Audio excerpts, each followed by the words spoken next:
대학교 4년을 생각을 안 했죠, 제가. 첫날 딱 갔는데 잘못 왔다. 주변에서 다 미쳤냐고 그랬죠. 지금도 그래요. 전 제 인생 망했다고 생각했죠, 그때. 대학을 다시 가겠습니다. 교장 선생님 당황을 얼마나 당황했을까. 제가 그걸 알면 참 좋겠죠.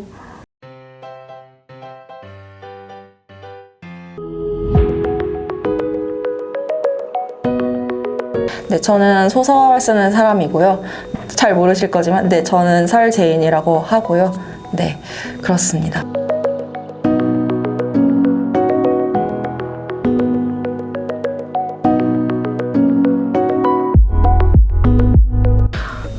그 또래라고 하면 아마 대학교 3, 4학년? 네, 그쯤일 것 같은데, 제일 자존감이 진짜 바닥이었던 시기였었고, 과연 내가 커서라고 하죠. 한 1, 2년 있다가 혹은 40 됐을 때 내가 뭘 하고 있을까 전혀 상상조차 할 수 없었던 시기였어요. 사범대를 나오면 교사가 되는 게 아니야 라고 많이 생각을 하시는데, 사실 저는 교사가 되기 위해 사범대를 간 게 맞아요. 정말로 교사를 하고 싶었고, 그런데 가서 공부를 해보니까 내가 생각했던 수학이 아니다.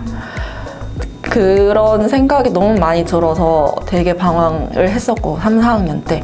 그리고 저는 사실 제 성격상 뭔가 엄청 몰입해서 해야 되는 게 있어야, 그래서 하루 종일 막 열정적으로 뭐를 해야 행복한 사람인데 그걸 못 찾은 거죠.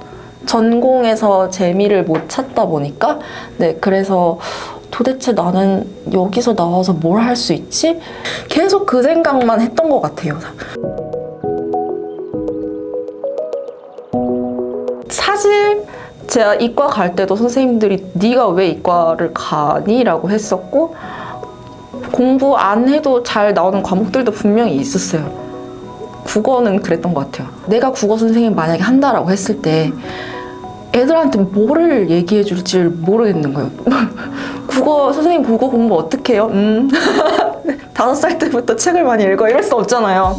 근데 수학은 제가 못했고, 그래서 엄청 노력을 많이 했었으니까, 그러다 보니까 애들이 선생님 이거 어떻게 해요? 라고 물어봤을 때 할 말이 좀 있겠다 싶었죠. 근데 그게 잘못 생각했던 거였던 게 대학교 4년을 생각을 안 했죠, 제가. 대학 4년을 생각 안 하고 수업하는 장면만 생각. 네, 수업하는 장면만 생각하고 겁나 뛴 거예요, 그 4년을. 그래가지고 첫날 딱 갔는데 잘못 왔다. 첫날에.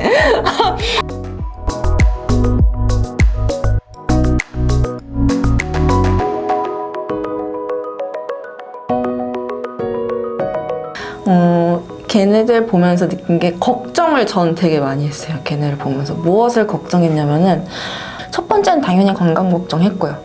애들이 너무 아프고, 그러니까 잘 시간이 없고 쉴 시간이 없으니까 건강 걱정 너무 많이 했고, 두 번째는 그런 게 반드시 필요해요. 뭐가 필요하냐면은 내가 누군가, 그리고 나는 무엇을 좋아하는가 라는 고민이 끝나야 무언가를 우울함 없이 뛰쳐나갈 수 있는 그런 동력이 생기는데, 그거를 찾아가는 과정이 되게 엄청난 틀 안에만 있고, 취미나 장래 희망이 없는 아이들이 많고, 네, 그냥 이렇게 공부하다가 대학 가면 잘 되겠지? 뭐가 잘 풀리겠지?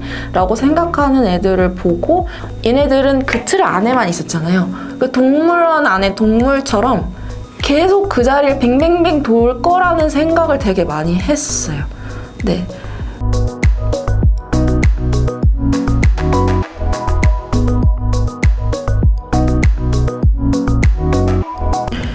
일단은 주변에서 다 미쳤냐고 그랬죠. 지금도 그래요. 지금도. 왜 그러셨어요? 약간 진짜 100이면 100 물어보시는데, 저희 다 미쳤냐고 할 때 그래, 네 하고 싶은 대로 해 라고 말한 사람 딱 2명인데, 한 명이 엄마예요. 근데 엄마 왜 그랬냐면은, 엄마가 그때 저를 보고 내 딸이 죽는구나 라고 생각을 했었대요. 죽겠구나 제가. 엄마가 그거를 확 느끼게 된 어떤 날이 있는데, 그 날에 대해서 정말 항상 얘기를 하세요. 그 청남대라고 그 대통령 별장이 있어요. 저희 그 가족들끼리 갔었는데, 근데 저희 엄마는 되게 애정이 넘치는 분이거든요, 사실. 그래서 막 이렇게 붙잡고 손잡고 그러려고 하는데 애가 엄마를 막 밀어내더래요. 근데 엄마가 잘못한 게 없는데 그래서 제가 정말 모든 사람들에게 저런 상태이겠구나라고 생각을 하다 보니까 그리고 쟤는 저 상태에서 더 살 수 있을까라는 게 되게 큰 충격이었던 거죠, 그날. 전 제 인생 망했다고 생각했죠, 그때. 네. 왜냐면은 그 학교 그만둘 때 내가 글 쓸 거다라는 생각도 전혀 안 했었고 대학 다시 가겠다 생각했어요.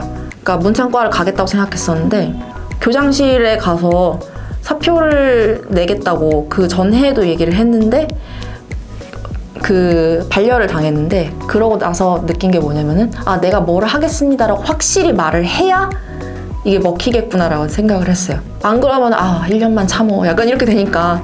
그래서 그 다음에 갔을 때는 딱 가서 말했죠. 대학을 다시 가겠습니다. 교장 선생님 당황을 얼마나 당황했을까.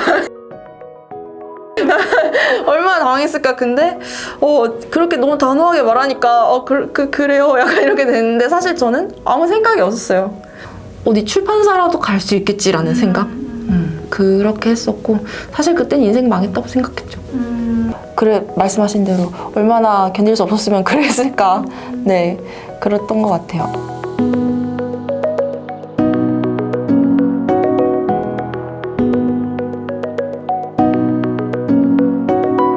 확실히 있어요. 언제냐면은 그러니까 코로나 터지고 나서인데 왜 그러냐면은 내가 이제 다시는 저 세대를 온전히 이해할 수 없겠구나라는 확신이 들었어요. 그러니까 코로나 시대에 학교를 다니는 세대. 이해하고 싶으셨어요? 네, 그 선생님을 하고 싶다고 생각한 계기 중에 하나인데 그게 왜냐면 그 나이대 애들 되게 좋아해요.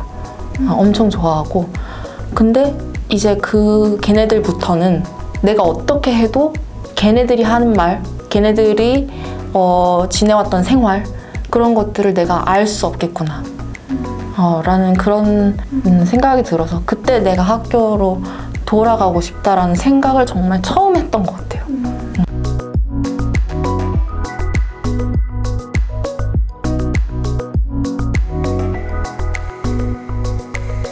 사람들이랑 막 있을 때 의식적으로 제 말을 안 하려고 해요. 왜냐면 제 말을 하기 시작하면 낱말이 안 들리거든요. 보통. 그래서 전 사실 되게 말 많은 사람이고 그런데 일부러 말 안 하고 계속 들으려고 해요. 저 사람들한테 무슨 일 있었고 그때 뭔가 기분이 어땠고 그리고 저 두 사람이 어떤 관계일까? 쟤는 쟤에 대해서 어떻게 생각할까? 그런 거를 되게 들으면서 캐치하려고 하는 그런 것들이 있어요. 약간 트위터 같은 데서 사람들끼리 싸우고 그런 것들을 이렇게 봐요. 이렇게 보면서 이 사람들은 무슨 생각을 하길래 이런 말을 하고 이렇게 싸우는 걸까? 이걸 계속 꼬리에 꼬리를 물고 생각을 많이 하는 편이에요. 사이버상에서 사람들이 훨씬 더 거칠어지잖아요. 솔직해지고 하나 보면은 계속 생각해요. 무슨 생각일까? 이 사람은 마음이 뭘까? 막 이런 식으로.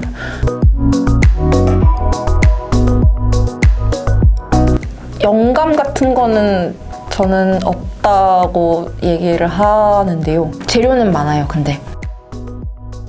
어떤 식이냐면은 아까 제가 말씀드렸지만 계속 관찰한다고 말씀드렸는데 그걸 이런 식이죠. 막 가져와서 집에서 이렇게 깍둑썰기해서 썰어놓고 냉동실에 이렇게 넣어놔요. 그런 느낌이에요. 락앤락에 넣어서 이렇게 냉동실에 넣은 다음에 언젠가 저걸 쓸 거야. 라고 생각을 하고 있는 것 같아요. 그래서 줄거리를 전혀 생각하지 않고 쓰거든요. 맞아요. 인터뷰에서 봤어요. 그러니까 처음부터 어떻게 갈지 모르고 시작을 하다가 여기쯤에서 뭔가 그때 저장했던 그것이 필요해 그러면 꺼내가지고 넣고 약간 그런 식으로 진행이 되는데 그게 저의 뭐라 해야 되지? 약간 그런 김치 냉장고 약간 그런 느낌이고 영감은 없어요. 저한테 있는 영감은 이 시간에 무조건 자리에 앉아서 최소 이만큼을 써야 한다는 강박이 영감인 것 같아요. 네.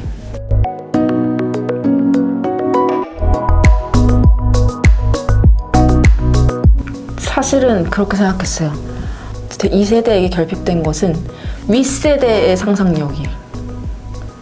그러니까 윗세대의 상상력의 결핍이 결핍이 이 세대에서 결핍을 불러왔는데, 그래서 이게 너무 큰 슬픔인 게 이 세대에서 할 수 있는 것이 아니잖아요. 그거는 고쳐낼 수 있는 게 아니잖아요. 기성세대가 약간 상상하는 능력이나 아니면 남이 되어보는 경험, 이런 것들이 상당히 결핍되어 있는 세대라고 생각을 해요. 왜냐하면은 소처럼 일하고 말처럼 달리면 되던 세대였어요. 그러다 보니까 새로운 삶이 있나? 저 너머에 무슨 다른 모양의 어떤 사람들이 있나? 그런 것들을 생각할 겨를이 없었어요. 그 괴리가 엄청 커진 거죠. 지금 세대에게 필요한 거는 사실은 윗세대가 상상해주는 힘인데, 윗세대는 그거를 할 새가 없었어요. 네, 그래서 젊은 세대가 노력해야 될 거는 안 닮는 건데 답습하지 않는 네, 그거 외에 무엇을 노력할 수 있을까? 저도 그게 되게, 제가 그걸 알면 참 좋겠죠.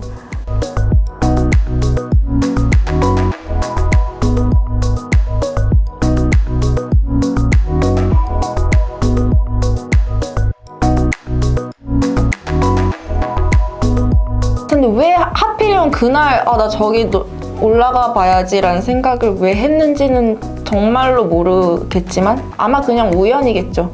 우연일 텐데 지금 와서 필연인 척하고 있는 건데 되게 막 포장하고 있는 건데, 어떤 분은 이제 그때 다른 종목 체육관이 만약에 거기 있어서 거기 등록했더라도 똑같이 그렇게 열심히 하지 않았겠냐라고 물어보시는 분들도 있는데, 그건 아닌 것 같아요. 그건 아닌 것 같아요. 다른 복싱하고 나서 다른 운동들을 조금씩 몇 개를 해보긴 했지만 이것만큼 재밌는 건 확실히 없었어요. 저희 관장님 항상 그러시더라고요. 그날부터 찍어놓지 않은 게 아직도 후회된다. 저런 바보가 약간 저런 멍청이가 약간 이렇게 되었습니다. 약간 이러면서 그 비포 앤 애프터 해야 되는데 못 해가지고 다시 시계를 되돌리고 싶다. 이렇게 말씀을 하시더라고요.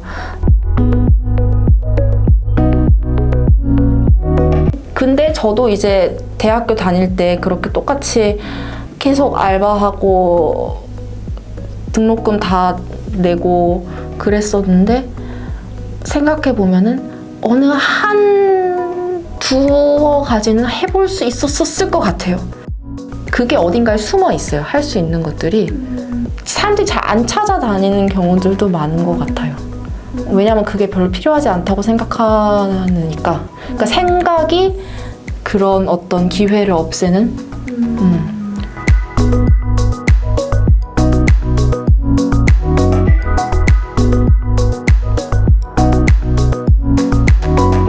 저 중독된 건 저는 소설 쓰는 것에 중독됐어요. 되어 있고, 이것보다 재밌는 게 지금 삶에 없어요.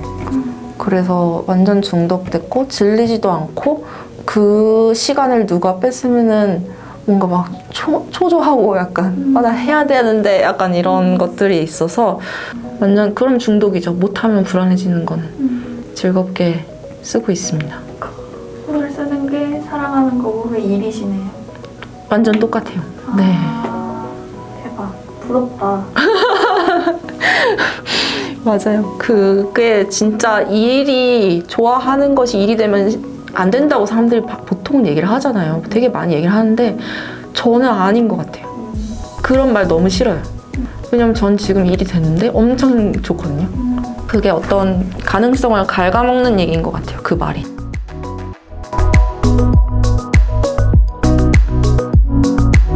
건강 챙기라는 말밖에 할 수 있는 게 없어요. 건강 챙기는 거. 몸이 무너지면은 모든 것이 무너지고 또 내 생활이 무너지면 몸이 무너지는 건데, 둘 중에 선호한 게 뭔지 정확하게는 모르겠지만 저는 몸이 먼저 무너지는 경우들도 많다고 생각해요. 그 경우는 막아야 되지 않나. 그리고 조언 같은 건 정말 하고 싶지 않은데 하나만 만약에 하자면은 하루에 딱 1시간만 매일매일 할 수 있는 일을 찾아냈으면 좋겠어요. 보통 이런 얘기 하면은 다들 아 맞아요 그렇게 해야죠 라고 한 다음에 안 하거든요 대부분. 근데 하겠다고 마음을 먹는 것 자체가 되게 어떠한 큰 계기가 되는 것 같아요 또. 그리고 그게 나한테 떨어지지도 않아요. 가만히 있으면 절대로 먼저 오지 않기 때문에 정말 나에게 아무런 어떤 세속적인 가치가 없다 하더라도 언젠간 또 그것이 나를 바꿀 수 있으니까. 저도 사실 생각해 보면은 제가 좋아하는 것들이 이제 저의 어떠한 정체성이 되었는데 처음 시작할 때 과연 누가 그런 생각을 했을까? 네.